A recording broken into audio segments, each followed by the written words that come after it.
Good morning mga karabi o karon welcome to my video guys.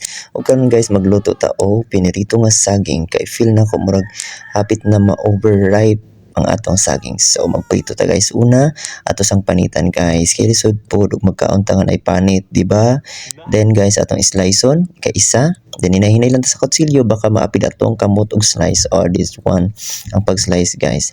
So magluto na untay ko guys kaso nautdan ko og mantika mura magisuyop so nag-decide ko magpalit ko by the mag-check sa ako sa akong pitaka kung nabukoy kwarta. Oh my god na ay 40 pesos sa dihang mopalit na untay kog mantika unsa man ni akong tiyan nga nito karman so kailangan din nato mag CR guys.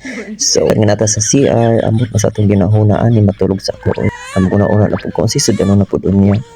Ay, Diyos ko, human na ko. Kanya kay flash man mo ang baw, kay dato ba yan? Sada. So, manghugas tao kamot, guys. Kay lisod po. Manimaw tag. So, palit ta guys. Bye, guys. Mapalit sa ako, guys, ha? So, na mong gal. Mulakaw na ko, guys.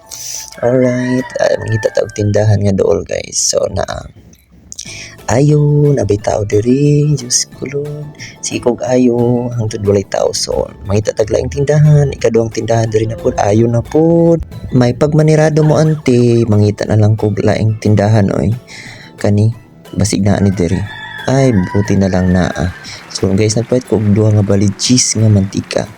So, makaluto na kita ni guys sa atong isa kasipi. Yes, paulit na ko guys. And this one guys. Yeah, makaluto na kita og pinirito nga saging guys. So, takang na ta guys. Painiton sa atong mantika guys ha. Before nato ibot atong saging kay para dili siya magpilit. So, kailangan gid nato nga painiton gid ang mantika para di magpilit ang saging. So, atog yung ipaiguan guys. Di na tagdutangan og space kay tipid ta kay butane lang bi atong gamit guys di bi ta dato nga. So while nga magpaabot ta sa ato ang pinilito nga saging guys mag TikTok sa ta kadali.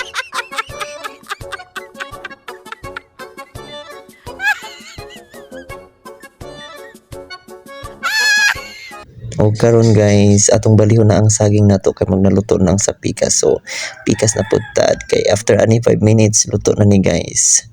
Alright, so ato nang tilawan guys. Yummy, kalami, Thank you for watching guys. God bless. Bye-bye. Don't forget to follow, share, and comment. Bye.